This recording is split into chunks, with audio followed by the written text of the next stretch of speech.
اللہ احکم الحاکمین نے تو واضح طور پر کہہ دیا.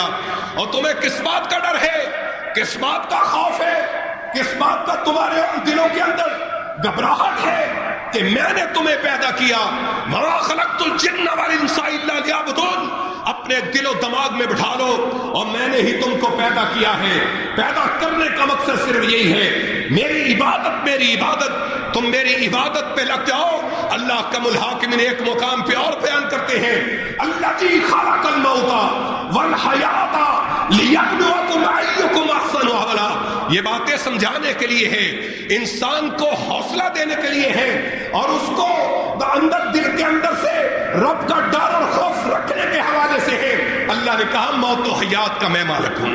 لوط علیہ السلام کی قوم کو رب کائنات نے اسی حوالے سے تباہ و برباد کیا تھا. دونوں خصلتیں ان کے اندر تھی, دونوں چیزیں ان کے اندر تھی کہ وہ فحاشی اور ریانی کا ارتکاب کرتے تھے, فحاشی اور ریانی کو فروغ دیتے تھے, اور اس کے ساتھ ساتھ وہ کرتے کیا تھے, اور بے ایمانی بے حیائی کے ساتھ ساتھ یہ سارا ملاوٹ کا کام بھی ان کا تھا. اسی وجہ سے رب کائنات نے مومنوں مسلمانوں کو بچا لیا, نمازیوں کو بچا لیا, اللہ کے ساتھ دھوکہ نہ کرنے والوں کو بچا لیا, اللہ کے ساتھ محبت کرنے والوں کو بچا لیا, اللہ کے ساتھ لگاؤ رکھنے والوں کو بچا لیا, فحاشی اور ریانی سے بچنے والوں کو بچا لیا. بچہ اور اس کے ساتھ ساتھ جو ملاوٹ اور بے ایمانی کے معاملات تھے ان سے بچنے والوں کو رب کائنات نے کہا ارے رات کے اندھیرے میں تم نکل جاؤ, اس قوم کی بربادی آ گئی ہے, انہوں نے سارا کام کیا, اب ان کی تباہی اور بربادی ان کا مقدر بنے گی. مومن مسلمان بچ گئے, رب کائنات نے ان کو تباہ و برباد کر کے رکھ دیا. ان کے املاک کو بھی, ان کے گھروں کو بھی, ان کے بچوں کو بھی, ان کے بڑوں کو بھی, ان کی عورتوں کو بھی, ان کی تجارتوں کو, ان کے کاروباروں کو, ان کے معاملات کو, ان کی سلطنت کو رب کائنات نے ہلا کے تباہ و برباد کر کے رکھ دیا. صرف اسی وجہ سے اللہ کا مقابلہ کرتے تھے, اللہ کے مقابلے میں بے حیائی اور برائی کو فروغ دیتے تھے, اللہ کے مقابلے میں ملاوٹ کے اندر چلتے تھے, بے ایمانی کے اندر چلتے تھے. رب کائنات نے دنیا کے اندر سے ان کا نام صفحہ ہستی سے مٹا دیا. آج حالات ایسے ہیں, پوری دنیا کو دیکھ لو, فحاشی اور ریانی کے سیلاب چل رہے ہیں. پوری دنیا کو دیکھ لو, اور ملاوٹ کے بے ایمانی کے ناپ تول کے سیلاب چل رہے ہیں. جب پوچھا جاتا ہے کوئی بات نہیں جی, کیا ہوتا ہے, یہ تو کاروبار ہے, یہ تو تجارت ہے. فحاشی اور ریانی کو دیکھ لو, کہتے کوئی بات نہیں, یہ تو کلچر ہے, یہ تو نظام ہے, یہ تو چلے گا. ارے چلے گا تو رب کائنات کا کوڑا بھی چلے گا, اس کا کوڑا بھی برسے گا, پھر گھروں میں محصور ہو کے رہ جاؤ گے.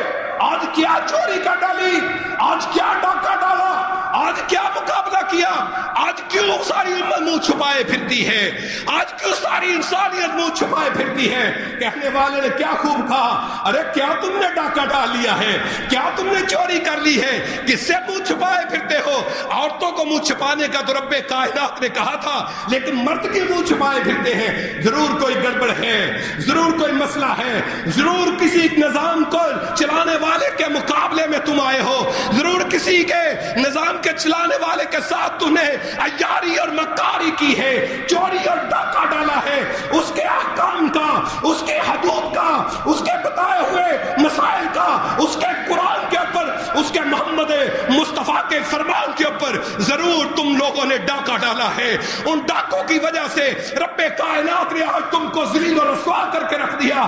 ساری انسانیت اس وقت تباہی و بربادی کے راستوں پر, حکومتیں بھی ہل گئی, سلطنتیں بھی ہل گئی. ایک چھوٹے سے وائرس نے تباہی و بربادی کر دی. جو وائرس چھپا پھرتا ہے, جو وائرس نکلتا نہیں ہے, جو وائرس پتہ نہیں کس کے اندر آ جائے گا, کس کے اندر نہیں آئے گا. اور تمہارا ایمان ہوگا ہوتا رہے, ہمارا ایمان یہ ہے, رب کعبہ کی قسم, وَلَن يُؤَخِّرَ اللَّهُ نَفْسًا إِذَا جَاءَ أَجَلُهَا.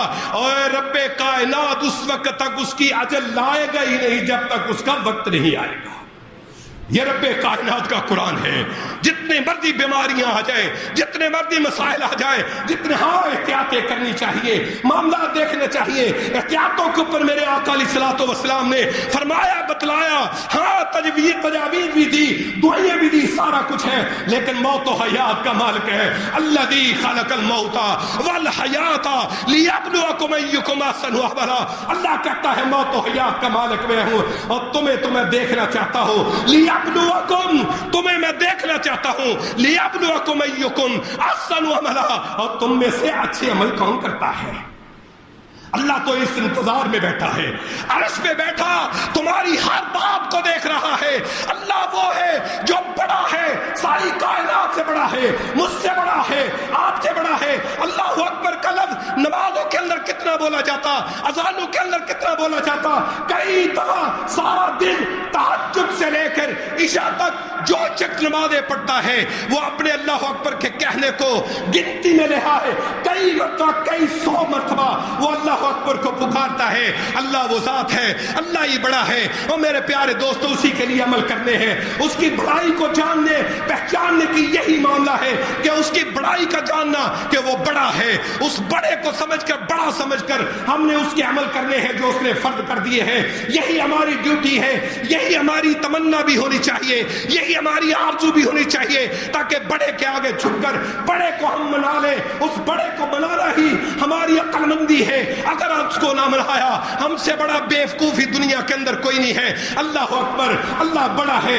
دل و دماغوں میں یہ بات بیٹھنی چاہیے، مجھ سے بڑا ہے، تم سے بڑا ہے، میرے باپ دادا سے بڑا ہے، میرے قوم قبیلے سے بڑا ہے، میرے ملک سے بڑا ہے، میری سلطنتوں سے بڑا ہے، میرے وقت کے حکمرانوں سے بڑا ہے، میرے وقت کے سائنسدانوں سے بڑا ہے، میرے وقت کے ڈاکٹروں سے بڑا ہے، میرے وقت کے تمام فلاسفوں اور ادیبوں سے بڑا ہے، میرے وقت کی دنیا سے بڑا ہے، میرے وقت کے چاند اور سورج سے بڑا ہے، میرے وقت کے اور ستاروں سے، سیاروں سے، کہکشاؤں سے، آسمانوں سے اور سمندروں سے، ندیوں سے، نالوں سے. وہ بڑی ذات ہے جس کا نام هو الغفور الرحیم ہے. وہ بخشنے والا ہے، وہ العزیز ذو انتقام ہے، وہ انتقام لینے والا ہے. اللہ اکبر، وہ ذات ہے جو سمیع بصیر ہے، علیم الخبیر ہے. وہ سب سے بڑی ذات ہے، وہ کبر تکبیرہ ہے، سب سے بڑی وہ ذات ہے. اسی کو منانے کے لیے آقا علیہ الصلوۃ والسلام آئے، اسی کو منانے کے لیے عیسیٰ علیہ السلام آئے، اسی کو منانے کے لیے موسیٰ علیہ السلام آئے، اسی بڑے کو منانے کے لیے ابراہیم علیہ السلام آئے، اسی بڑے کو منانے کے لیے نوح علیہ السلام کو بھیجا گیا، اسی بڑے کو منانے کے لیے رب کائنات نے آدم علیہ السلام کا سارا قصہ قرآن مجید کے اندر قلمبند کروا کے قیامت کی دیواروں تک کے رکھ لیا. اور میرے بھائیو، عقل کے اندھے نہ بنو، عقل کے اندر اپنے فسق و فجور نہ ڈالو، لوگوں کے چھوٹے چھوٹے معاملات کو نہ دیکھو، اپنے بڑے رب کو دیکھو جو کائنات کے اندر سب سے بڑا ہے. واسع کرسی السماوات والارض، وہ اتنا بڑا ہے کہ ساری دنیا، ساری کائنات، ساری کہکشائیں اور سارے سیارے اس کی کرسی کے نیچے ہیں. اور اس طرح پڑے ہیں جیسے دنیا کے اندر ایک بڑی کرسی کے نیچے ایک چھوٹا سا چھلا پڑا ہو. اللہ کے نزدیک بڑا نظام ہے. میرے پیارے دوستو، اس رب کو ناراض نہ کرو.